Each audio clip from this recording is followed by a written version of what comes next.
audience of Global Energy Community. We're excited to bring you this webinar today with our expert, Dimitris Symeonidis, and he will be taking us through carbon markets as well as the CCUS. And Dimitris is such a well-rounded expert. He has a vast track record on policy reports, and he's an international energy policy expert. So Dimitris, we're pleased to have you, and over to you. Thank you very much, Natasha, and thank you all for having me here.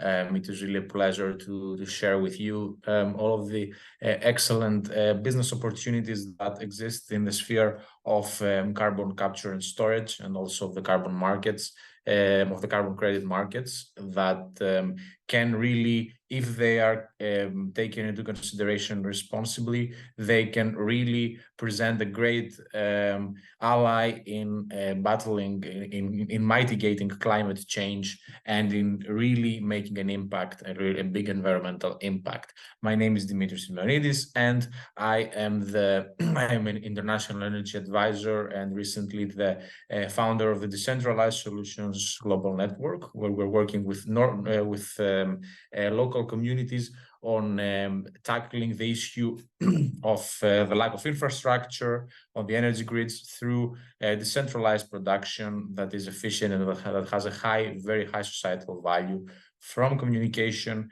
to research and innovation to education and policy advocacy. And today we're going to speak about the carbon capture and storage and all of its derivatives, and the carbon credit market, and how they can present themselves as viable businesses, and how they can actually have an environmental, financial, and societal impact, and help us at the same time mitigate climate change. And we're going to see the role of system decarbonization, why we need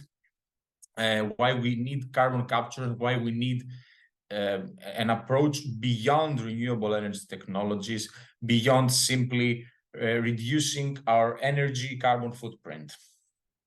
And we're going to see that through this figure. We cannot do without carbon capture, because we cannot really reduce our carbon dioxide emissions without that residual 1,000 gigatons of CO2 that carbon capture or carbon removal for even further reduction can actually help us achieve. So we do need this in order to achieve our net zero targets, at least by 2060, if we are to achieve, like for now, the increase of 1.5 degrees Celsius is very difficult to achieve, but at least 2 degrees Celsius. In order to achieve it, we need carbon capture and storage.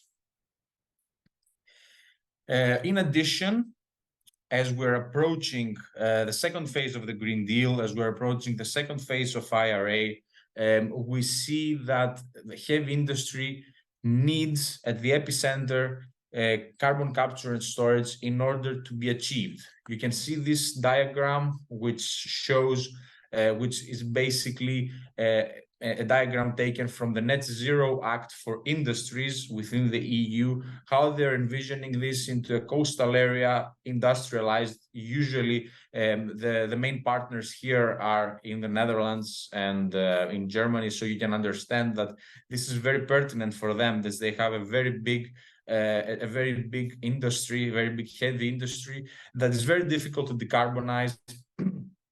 We know sectors such as cement, such as steel, they currently don't have many viable and financially available options to decarbonize. And hydrogen, for example, is still not very competitive commercially speaking. So we need to find other solutions. And due to their need for carbon, CCS and CCUS, they are at the cornerstone of these policies, and they should be taken into consideration. And of course, it's more important than ever to find new solutions and to actually consider carbon capture and storage, which many people do not do. So this is the reason why it is so important. And I think that the next 5 years are going to be the most important, both for hydrogen, as I mentioned, for its commercialization, but also for carbon capture and storage. So in order to achieve, of course, the Paris Agreement goals, as we have seen, we need at least 5.6 gigatons of CO2 per year sequestered and utilized by CCUS technologies. If it's just sequestered, it's more difficult to create a business model, but if you use it, if you convert it, as we will see, it can be converted to many things. It can also present a very good business case. And as I mentioned, from food and beverages to the cement industry, fertilizers, you name it, anything, you need carbon in order to continue many of the activities that we do in our lives. So it is at the same time needed, and also the decarbonization of heavy industry, as we mentioned, is very important. And in order to reach our Paris Agreement goals, we still need to do much more than we have even organized to do. So we need to do much more. So renewable energy technologies are not by themselves important. They're not by themselves, let's say, the solution.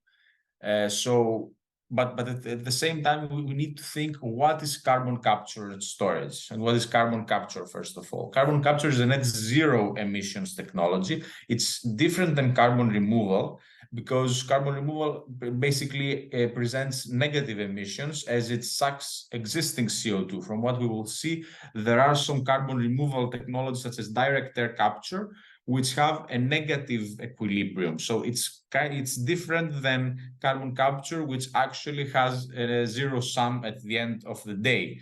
It zeros footprints, or it lowers them, but not to the extent of creating negative emissions, whereas carbon removal has a different set of technologies. It's inherently different, so we need to take that into consideration. So what is carbon capture and storage at the end of the day? And what is carbon capture utilization and storage? Carbon capture and storage is a way of reducing, as you can see on the national grid, is a way of reducing carbon emissions. And even the national grid website puts it in the sphere of heavy industry. And in most of the websites that we will go, they put it under the context of heavy industry. It involves capturing carbon dioxide from industrial activity mostly, because from other activities it is much more difficult to do so. Industrial activity has concentrated CO2 that is being emitted, so it is our opportunity to capture it and store it. And of course it adds the examples that we discussed about, because they are the most emittive ones and the most difficult ones to decarbonize. At the moment, there is no, as I mentioned, there is no financially viable solution. So it involves capturing this CO2, transporting it, and storing it deep underground if you want to just store it. But if you want to put a utilization element, you instead of just storing it deeply underground, whenever you might need it to use it, you extract it and you use it for your own activities, which, as I mentioned, might be from creating a beverage to using it on the cement industry itself. There are several ways to store carbon, and one of which, as we mentioned, is utilizing it and storing it at the end of the day. You can do direct air capture. You can do enhanced weathering, which we will see later what it is. It's a natural process, essentially, also ocean alkalinity enhancement, or just enhanced weathering, and bioenergy carbon capture, which we can see that it's usually from energy crops or ocean crops, which we will see later on what they are, essentially. Simple carbon capture and storage, as we mentioned, it's using industrial activity in order to sequester carbon, which is injected later into geological formations. And why does this happen? It's because it's very difficult to find storage spaces, because it takes up a lot of space, and it's very difficult to store it in let's say leak-proof spaces above ground. So we find underground spaces which are large and they are not being used by anyone, and you can see that they are coal beds, that they might be depleted oil reservoirs, they might be saline aquifers, or salt caverns, which are very usual. We can find them in many places across the world, so it's quite easy to store them there. And also depleted oil reservoirs, which presents a great utilization of a stranded asset. So if, for example, a company is operating a depleted oil reservoir, it's a great opportunity to rent it to, for example, an intensive industry, and have, let's say, a leak-proof space that they can store their CO2. Same spaces are being used for hydrogen, by the way, similar, or actually even the same spaces are being used for hydrogen at the same time. So they are, all of them, I think, they are considered safe. There have been some reports about lack of safety, for example, on salt caverns, but the overall feeling and the overall research results have shown that they are, all of them, they are safe, all of the aforementioned geological formations, and then it depends on the availability of each of them within the sphere of each geographical region and its geomorphology. So these are the main spaces for storing it. You can also store it in ships and transport it, but that comes at a much higher cost than actually doing this process. Then we go into utilization and storage, which includes the, as I mentioned, includes the actual utilization aspect. So you can use it everywhere. As we mentioned, one of the easy tasks to do that is the food and beverage sector, a sector that is much more difficult, but it's being explored very much, especially by oil and gas companies, is jet fuels and the so-called e-fuels.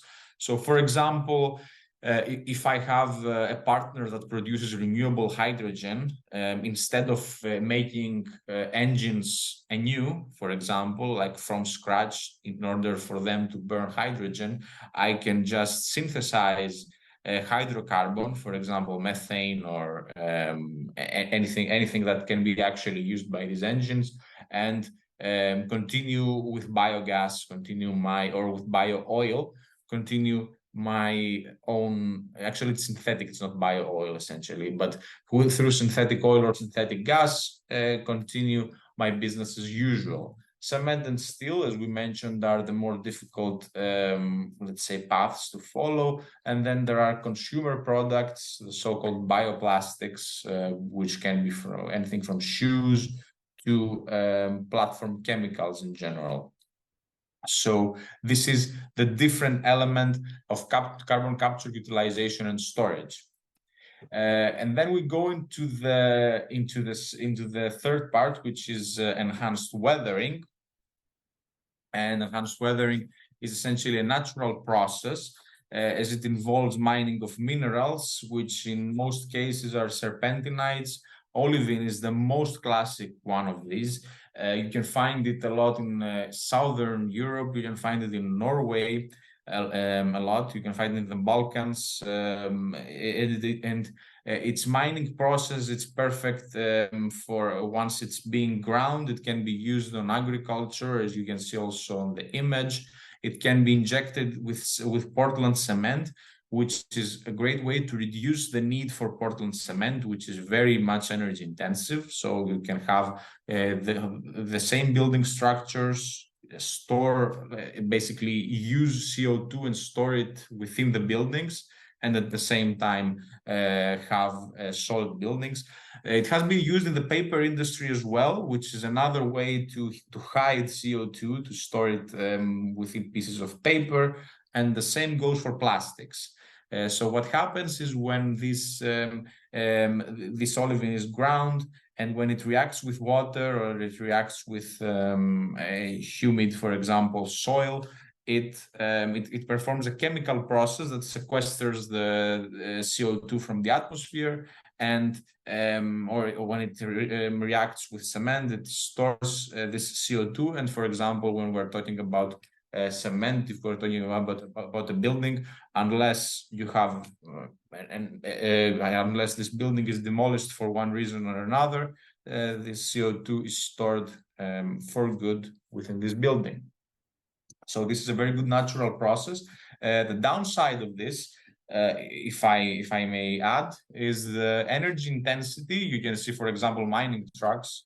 They usually require a lot of energy, and also, of course, the cost that might come with this. One way that has been tried in Norway, that they have actually tried to reduce this cost, is, for example, these mines are high up in the mountain. They have drilled the mountain because right downstream you have the port. So they had made basically a hole, and they put the olivine within these tubes, and it ended up without, basically just with the power of gravity, it ended up in the port, and then it shipped, and so that reduced a lot the energy intensity and also the cost. So that is something to consider, and it's possible in most of the olivine reservoirs in that case, because most of them, they're quite close by the sea.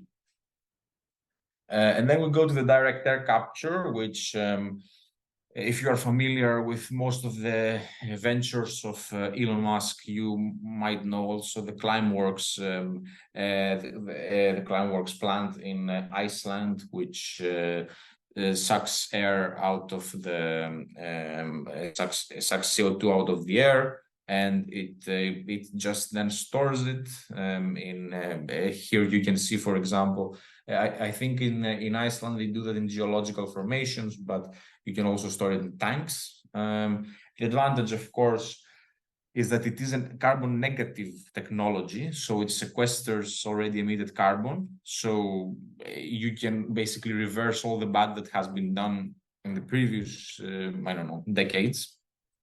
But the disadvantage is that, for example, the concentration of CO2 within this realm is 0.0004%, so it's non-existent.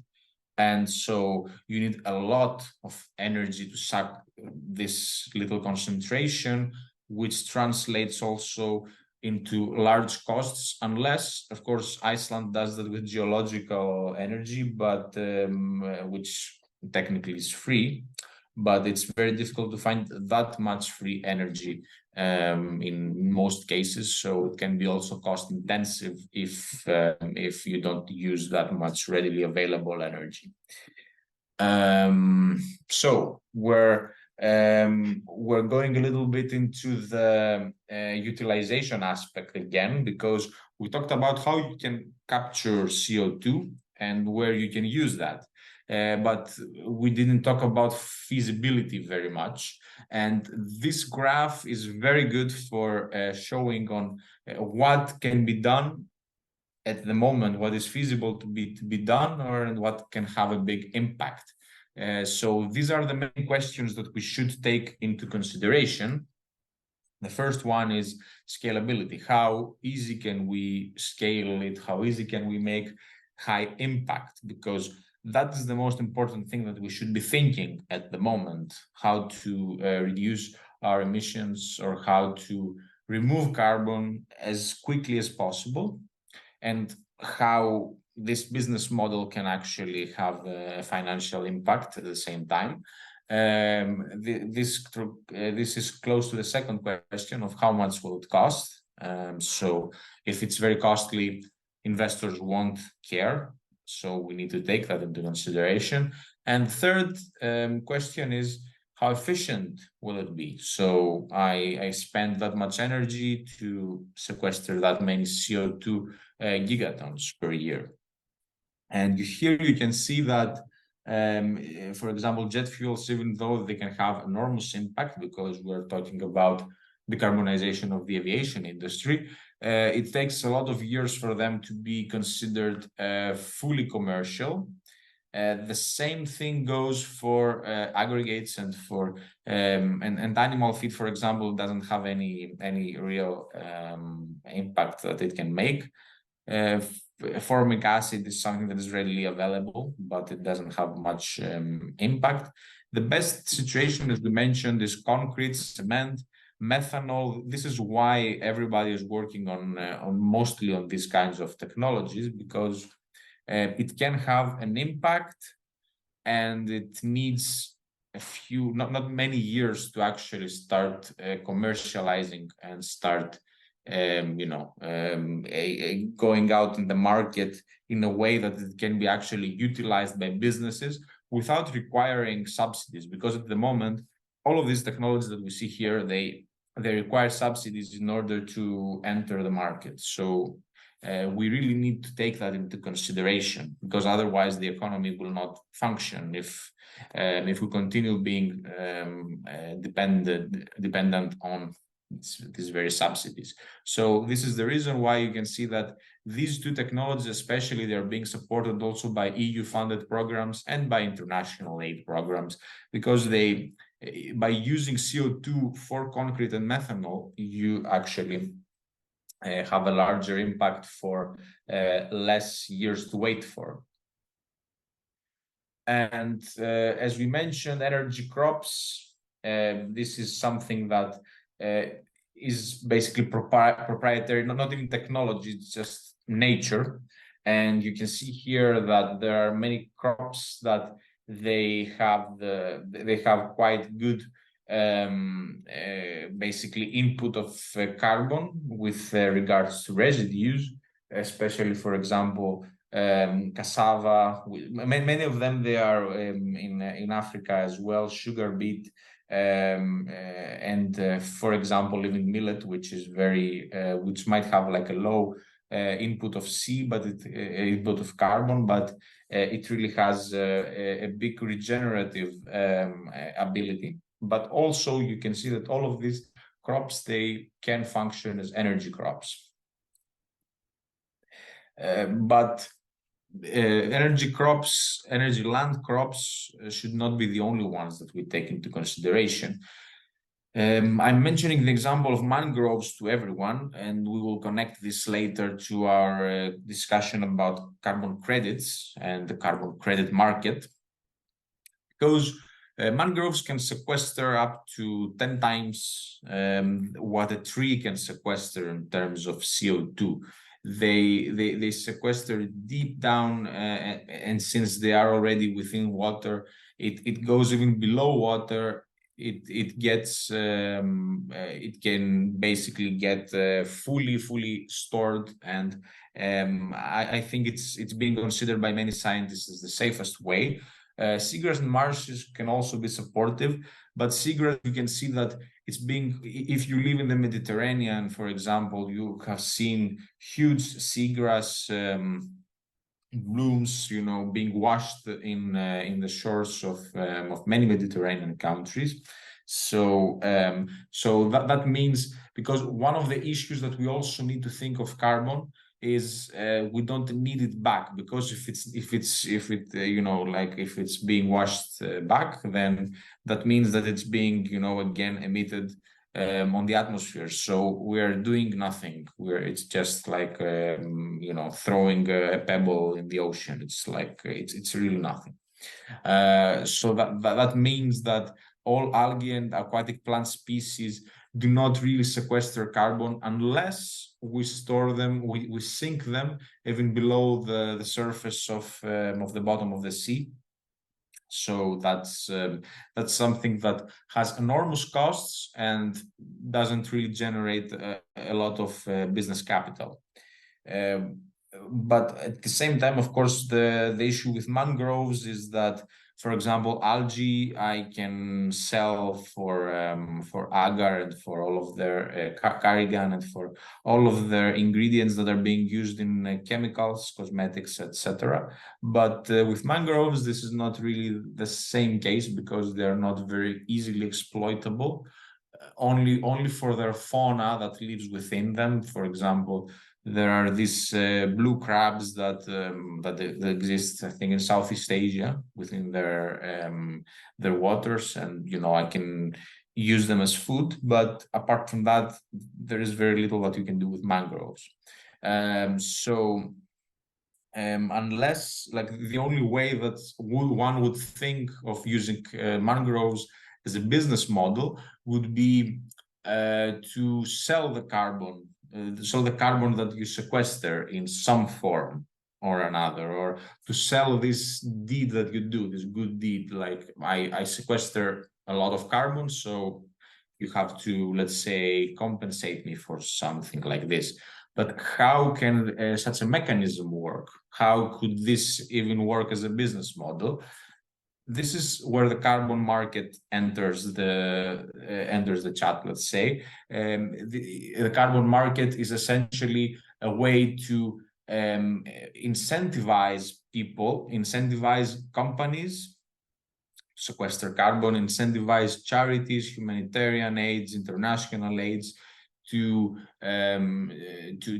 gather funds to plant trees, for example, or to plant mangroves for that regard, or to heal forests in order to increase their carbon sink capacities.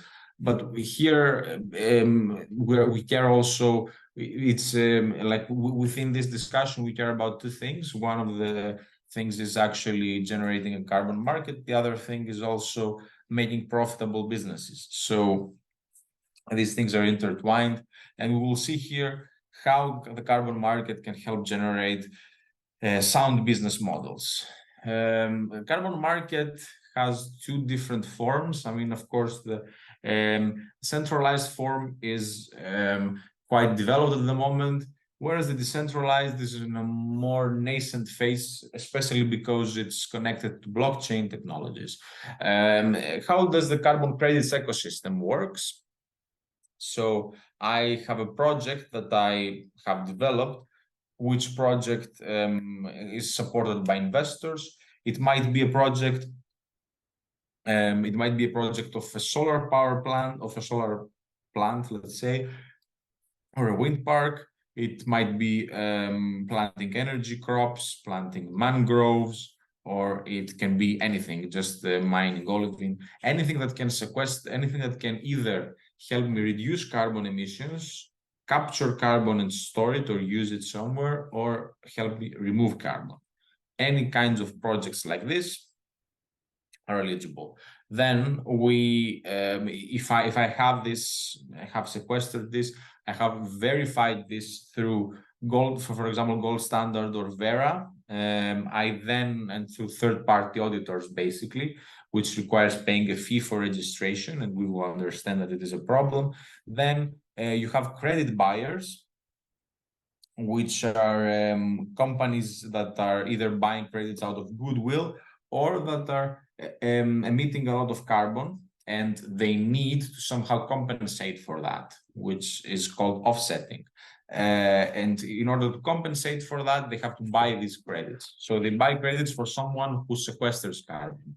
And that is how this equilibrium works. They can also, if I have verified my credits, I can also sell them to carbon exchanges or carbon brokers. It's more like a carbon stock market, and somebody else can actually buy them. So it can either be bilateral or it can be a sort of a stock market. There are two kinds of ways that I can do that.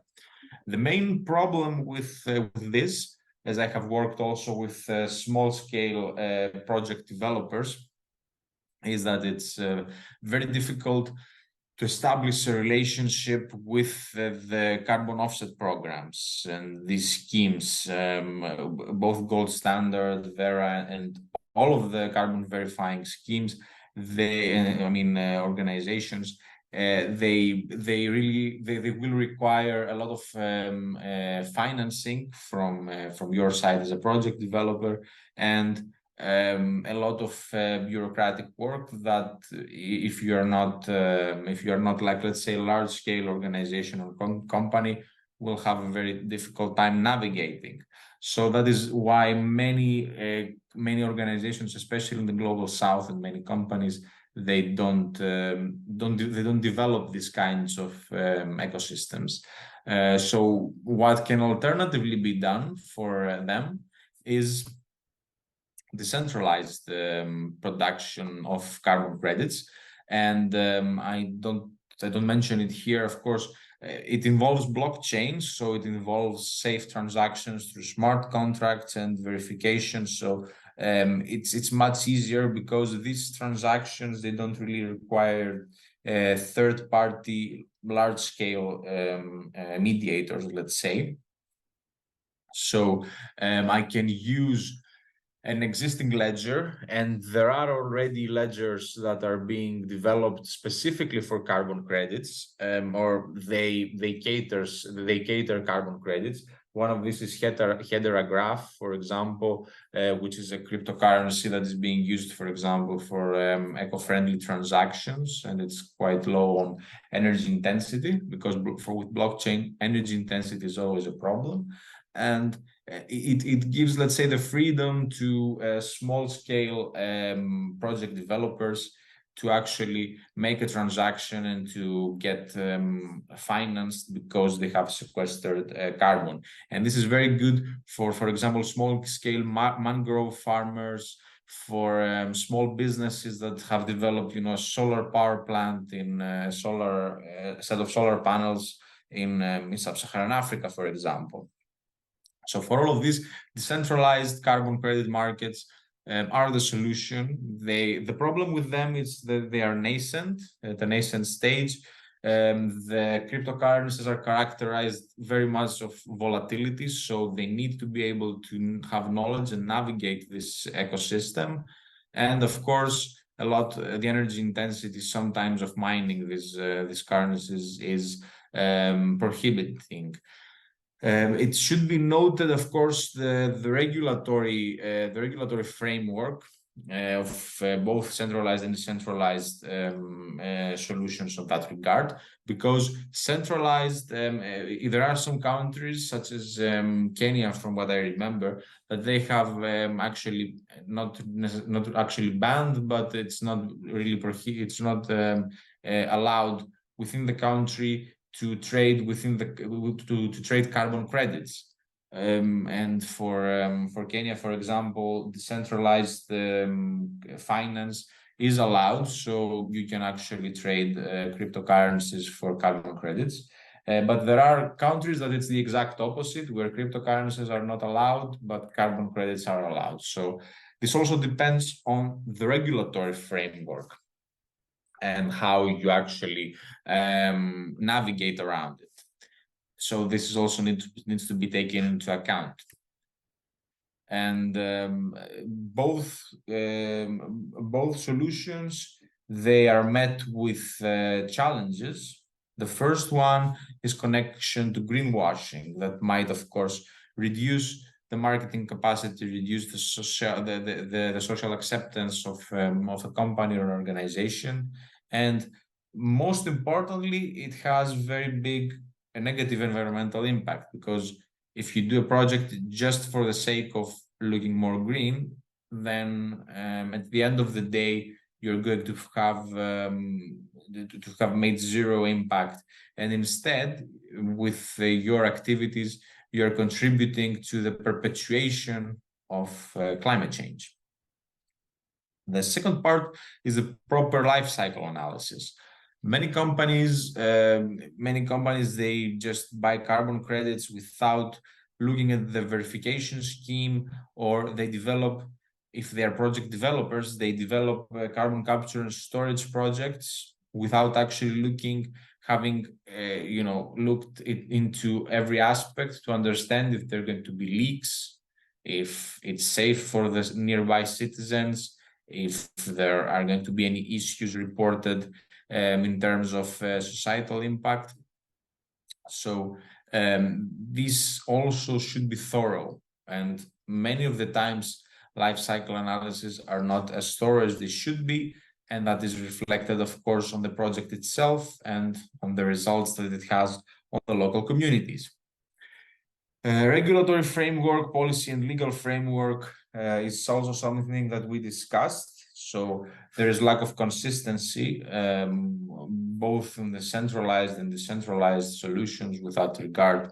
We need to have a comprehensive framework that actually forces everyone to follow a responsible a responsible approach, and at the same time that enables these players to actually deploy these solutions. Because if they're deployed responsibly, but they're deployed, they are going to have added value for the local communities and, of course, for the national economy, because additional cash flows are going to provide more prosperity for the locals. There is also, of course, the issue of financing schemes. Nobody knows really which technology they should support at the moment. Every one of these technological solutions, of course, we saw that, for example, capturing carbon and turning it into methanol or concrete, it helps. It is much more impactful than other solutions. But how do you actually store the carbon? How do you actually capture it? These technologies have not really been, researched as much with regards to their feasibility over the long term. And also, the research that we saw is only one of the research projects that have been taken into account. There might be other ones that disregard, for example, methanol. So there is a lack of consistency, lack of standardization, which will really help understand which project should be financed. And of course, the ethical nature of offsetting, because if you think that, okay, I will emit as much as I want, I will burn coal, I will even, burn solid fuels and ruin the place over, but then I will just buy credits, and that's the end of the day. You miss the ethical point of offsetting, because still, the equilibrium might be zero, but the damage that you will do in the local community is much higher. So it's important also to take into consideration the ethical nature of offsetting for that matter. So what is the way forward for carbon capture and storage? What is the way forward for the carbon credits market? The first and most important thing is cross-sector and cross-country collaboration. These projects, they are interdisciplinary and they are international. For example, Greece is a country that is rich in olivine. At the same time, we do lack the technologies on enhanced weathering. This is something that, for example, the Netherlands or Norway are much better at. Collaboration is needed on that regard. And this can also go into cross-sector, because we are talking about geology, we're talking about chemistry or agriculture on one hand, and on the other hand, we're talking about carbon credits, which is more on the finance part, more on the accounting part, or even the blockchain and Web3, if we're talking about decentralized solutions. So these all should form one collaborating front in order to be able to move forward. For these experts in technology, in economy, in technology, but also society and ethics, they are all needed on board. It's going to be needed to create an ecosystem that has literally people from all disciplines, all backgrounds, all cultures. Everyone should be on board. There should be international and, of course, national financing schemes that are very sophisticated and specialized, created both by people that have knowledge of these technologies and also of policymakers and politicians, decision makers that can actually and also social scientists, that they can find how each technology can apply perfectly within each political and societal context. So this is what we should understand. So each financing scheme, we need to understand how it can apply best in its community. That is the main message that we need to take from this one. Of course, the most important is to take all of this and to convert it into a plan of action beyond net zero tactics, create a tactic specifically an approach specifically for carbon capture and storage, and specifically for a fully standardized carbon credit market.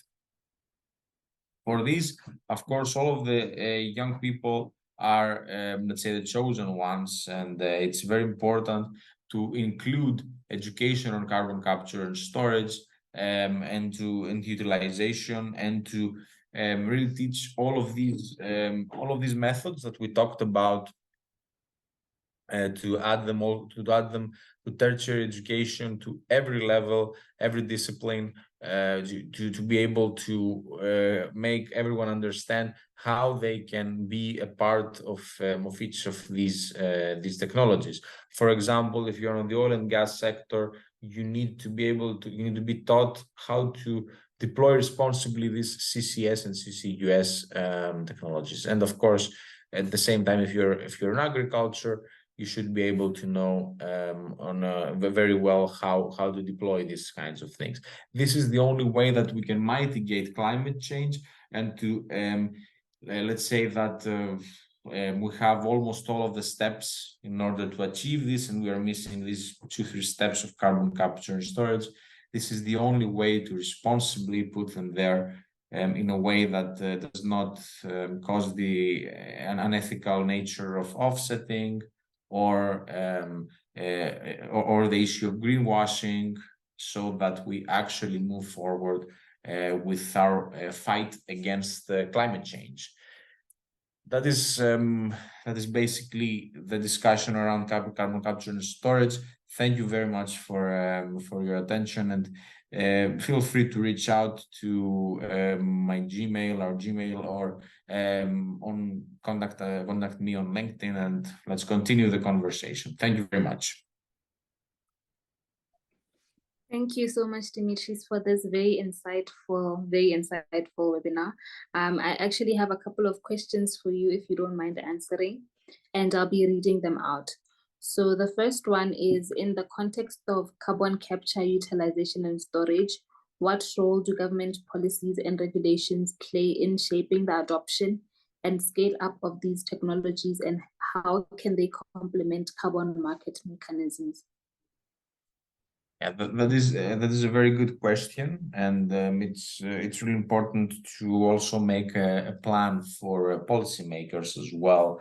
The most important, as I mentioned, is for policymakers to have the best informed decisions. So in order to do that, there should be, let's say, a sort of a task force within the decision-making realm, where let's say decision makers are going to work together with scientific experts in order to be able to deploy the best financing mechanisms to support companies and also organizations on their transformation. So if I am a steel company, I definitely need the state in order to support me in creating a carbon capture, utilization, and storage strategy, so that I can, let's say, collaborate with a CCS, for example, entity, so that I can take this carbon and use it to the best of my knowledge. So the first one is coordination between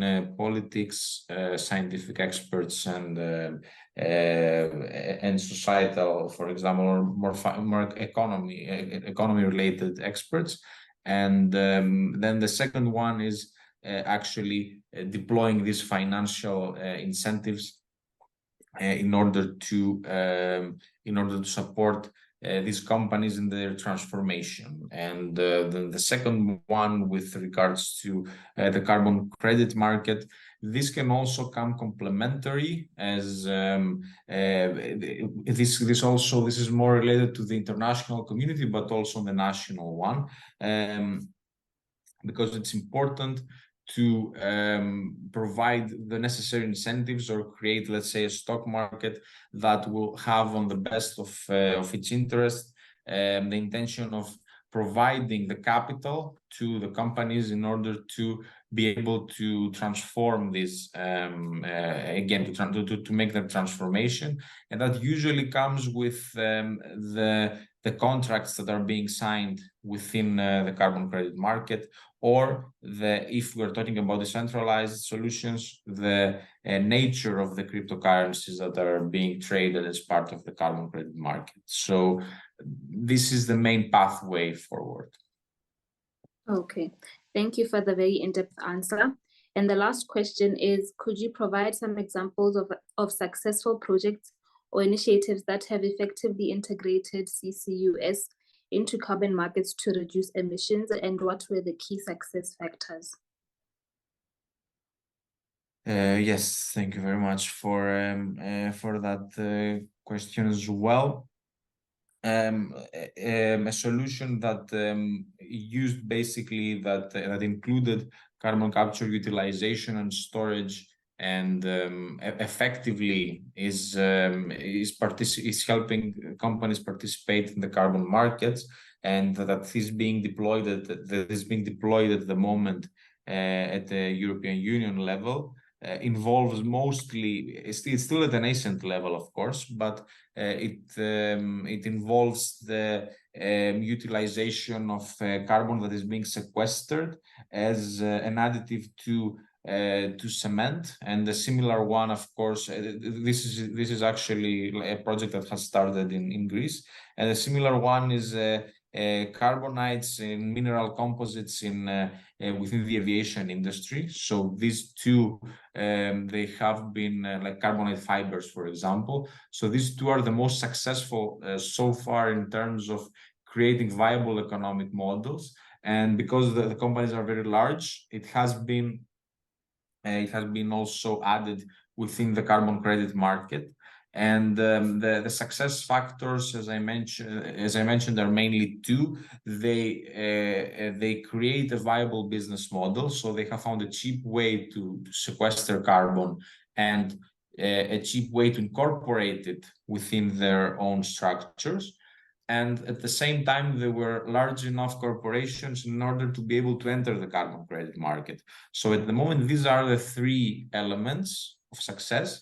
The third one, which is integration into the carbon credit market, can be surpassed if you go into, as I mentioned, into blockchain, if you are a smaller player. But you definitely need to have a cheap way to get carbon and a cheap way to utilize it. So these are the key elements at the moment. Okay, that is actually very interesting to know, and thank you for your answers. We have come to the end of the webinar, and to our audience, thank you for tuning in, and to our experts, many thanks, and we wish you continued success in your endeavors. And any last words, Dimitris? Yes, I would like to also thank you very much, Natasha. Thank you also, Dia, and all of the team. It's been a real pleasure to again be able to exchange views on a very interesting topic. And I'm really looking forward, as I said, like anyone can really reach out with any questions to continue the conversation. And hopefully we'll have new initiatives on this amazing sector from young people that will either see this webinar or engage with GEC in the future. Yes. Okay, thank you so much, and have a good evening. Goodbye. Goodbye. Bye. Thank you, Natasha. Bye, Dimitris. Thank you. Yeah.